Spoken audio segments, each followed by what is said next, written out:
Force marriage, زبردستی کی شادی، پتہ نہیں کس کے واسطے، مسلمان ینگ جنریشن کے واسطے لکھا ہوا ہے.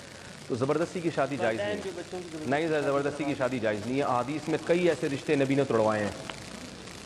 بچیوں کی شادی کی گئی فورس کر کے، زبردستی، آپ صلی اللہ علیہ وسلم نے وہ رشتہ ختم کروا دیا، حالانکہ جس سے شادی تھی بالکل فٹ فاٹ تھا، صحیح تھا بالکل، اور جس نے کی وہ بھی بالکل نیک تھے، مگر نبی نے منع کر دیا.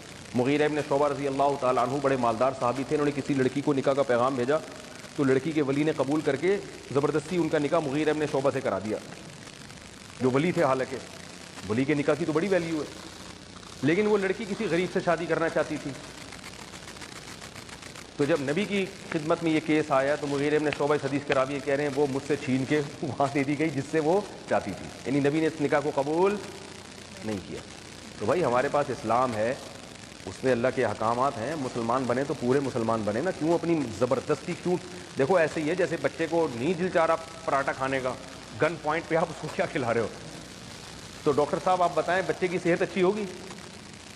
کیا خیال ہے؟ جو چیز کھانے کا دل نہیں چاہ رہا وہ زبردستی جب پیٹ میں ٹھوسا جائے گا تو وہ جزء بدن نہیں بنتا بلکہ فائدے کے بجائے کیا ہوتا ہے؟ نقصان. تو اسی طرح بچی یا بچہ جہاں نہیں چاہ رہا، اس کا دل ہی مائل نہیں ہو رہا، زبردستی ایلفی سے چپکا دیا، دونوں کو ٹھوس دیا، اکٹھے ہنسی خوشی زندگی گزارو.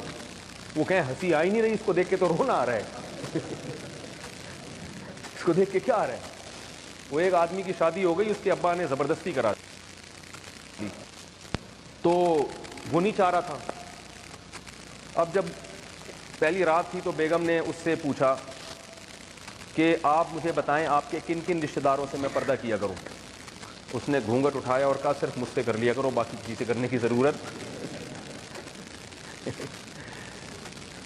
باقی کسی سے کرنے کی ضرورت نہیں ہے. میں یہ نہیں کہہ رہا بدصورت سے نکاح نہ کریں، لیکن بعض دفعہ بدصورت سے بھی انسان نکاح کرتا ہے، اس میں کچھ فائدے ملتے ہیں، اس کو سلیقے والی ہوتی ہے، خاندان اچھا ہوتا ہے. لیکن یہ چوائس کس کی ہے؟ جو نکاح کرنا چاہ رہا وہ اس فیصلہ کرے کہ مجھے کہاں کرنی ہے.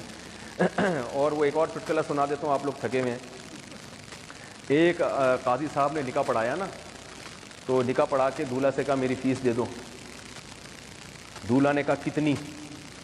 تو قاضی صاحب کو بڑا جوش آیا، انہوں نے کہا ایسے بولوں گا تو دے گا نہیں. کہا کہ جتنی تمہاری دلہن تمہیں اچھی لگے اتنی دے دو. اس کا خیال تھا بھائی دلہن تو سبھی کو اچھی لگتی ہے نا، پہلی رات ہو، دلہن تو بہرحال اچھی لگتی ہے، تو پہلی دفعہ دلہن کو دیکھ رہا ہے. تو دولہا نے کہا کہ ٹھیک ہے. دولہا نے جو ہے وہ صرف 10 روپے دے دیے. قاضی صاحب کو بڑا غصہ آیا. اتنے میں ہوا چلی، دلہن کا تھوڑا سا گھونگھٹ ہٹ گیا. قاضی صاحب نے 5 روپے واپس کر دیے. قاضی صاحب نے کہا 10 روپے بھی کیا ہیں؟ تو بعض دفعہ دلہن کا یہ ڈیزائن ہوتا ہے، بعض دفعہ دولہا اس اسٹائل کا ہوتا ہے. وہ دلہن کی سمجھ میں ہی نہیں آ رہا ہوتا ابا کیا لے آئے ہو کوئی تھوڑی سی میچنگ تو دے. یہ صحابہ کے دور میں بھی ہوا ہے. ایک صحابیہ کے ابا نے ان کی شادی کرا دی ایک صحابی سے، صحیح بخاری کی حدیث ہے.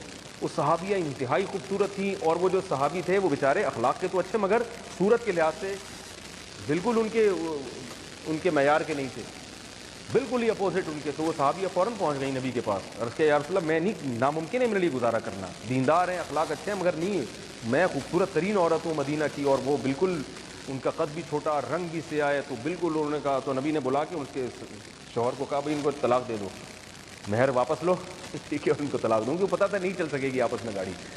تو اس لیے والدین کو چاہیے کہ بچوں کی شادی تو کرائیں مگر زبردستی نہ کریں، جہاں وہ چاہ رہے ہیں وہیں کرائیں.